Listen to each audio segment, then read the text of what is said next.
dari Brani Bunch Sports Park, Taman Melawati, Kuala Lumpur.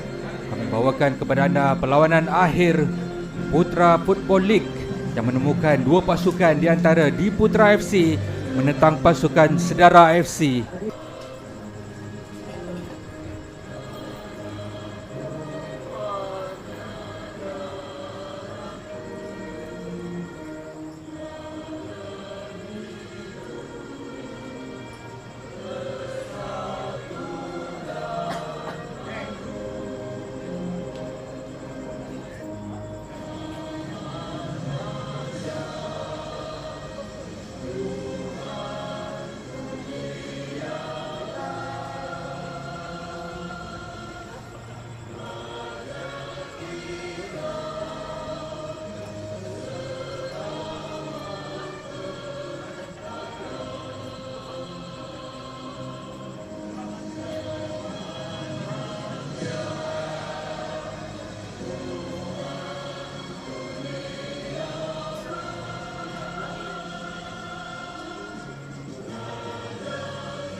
Pasukan Diputra FC pada malam ini membariskan kesebelasan utama di barisan penjaga gol, membariskan Zahal jersey nombor 23, Syafiq centre back jersey nombor 14, Acong jersey nombor 16, Epul nombor 25, Roy nombor 30, dan di bahagian tengah membariskan Anwar jersey nombor 18 dan penjaring terbanyak mereka iaitu Iman Hakimi jersey nombor 6 dan Badrul jersey nombor 19 diapit oleh Ranggi jersey nombor 11, dan di sebelah kiri Azwab jersey nombor 7 dan Norizham selaku penyerang tunggal jersey nombor 37. Diputra FC bawa kendalian pengurus pasukan iaitu Wandi bin Rosli, manakala untuk pasukan Sedara FC di bawah bimbingan Muhammad Syamir Razin bin Abdul Aziz membariskan kesebelasan utama iaitu Amran penjaga gol jersey nombor 1, di hadapannya Wafiq jersey nombor 4, Fakrul jersey nombor 13, Naim nombor 2, Azrai nombor 17, dan di hadapan Haris jersey nombor 10, Zamer jersey nombor 8 dan kapten pasukan Razin jersey nombor 25. Di sebelah kanan Haikal nombor 14, nombor 19 Farhan, dan penyerang tunggal untuk Sedara FC iaitu Hafiz J jersey nombor 16. Pasukan Sedara FC akan memulakan sepak mula di separuh masa yang pertama terlebih dahulu. Sepak mula di separuh masa yang pertama telah pun dimulakan oleh pasukan Sedara FC yang bermula dari sebelah kanan skrin anda menyerang ke sebelah kiri, manakala pasukan Diputra FC akan menyerang dari sebelah kiri ke sebelah kanan. Kekang oleh pertahanan Sedara FC. Kini Sedara FC cuba untuk mengatur gerak dari sebelah kiri. Masih lagi Farhan. Farhan mencari rakan untuk menghantar bola. Hantaran ke tengah dan satu tendangan sedikit tinggi. Pula hantaran terus ke hadapan, ada larian dari Azwar. Azwar terlalu jauh pula. Kembali dapat pada Azwar. Satu hantaran yang baik, satu tendangan yang menghasilkan jaringan. Tendangan Norizham yang tidak dikawal. Mudah untuk merembat masuk untuk gol pertama Diputra FC. Dan jelas memihak kepada Diputra FC. Tapi kita lihat dari serangan ini bagaimana. Satu hantaran terus ke hadapan, satu tolakan yang menewaskan penjaga gol. Wow, satu serangan kilat dari Sedara FC menyamakan kedudukan. Baik hantaran namun satu dua dimainkan baik, satu tolakan. Tenang saja dia menewaskan penjaga gol untuk gol yang kedua di Putra FC. Sebelah kanan untuk Epul. Baik hantaran ini dapat kepada Azwar.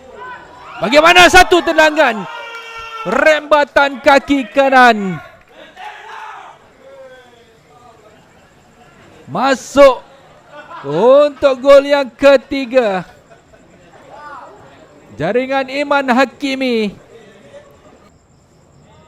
Sekali lagi hantaran jauh mencari Farhan. Dia akan ke tengah, ada peluang. Oh, dinafikan oleh tiang. 2 kali mereka datang. 2 lawan 2 ketika ini. Hantaran ke tengah, ada tandukan. Oh, tidak masuk. Sayang sekali. Satu rembatan kali ini menghasilkan jaringan. Akhirnya gol yang kedua untuk pasukan Sedara FC muncul. Itu dia sentuhan terakhir di separuh masa yang pertama. Dengan kedudukan semasa ketika ini, di Putra FC 3, Sedara FC 2. Penyaring gol yang kedua buat pasukan Sedara FC.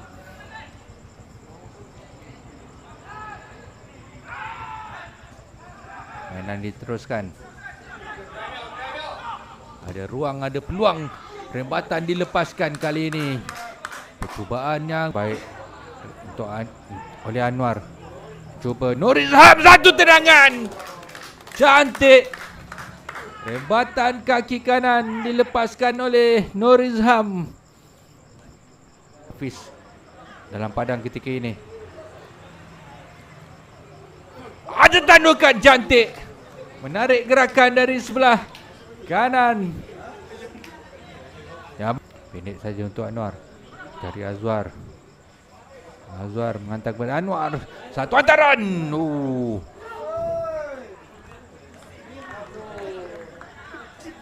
Itu adalah satu jaringan. Jaringan yang ke-6. Parkan kedudukan.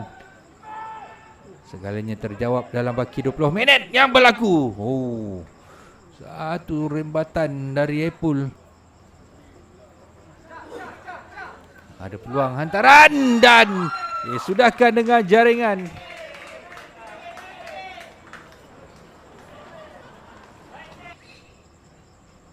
Aziz. Panan untuk Iman. Bagaimana Iman? Iman Hakimi. Kali ini gol yang ke-7. Anwar. Satu hantaran yang menarik dan disudahkan dengan jaringan.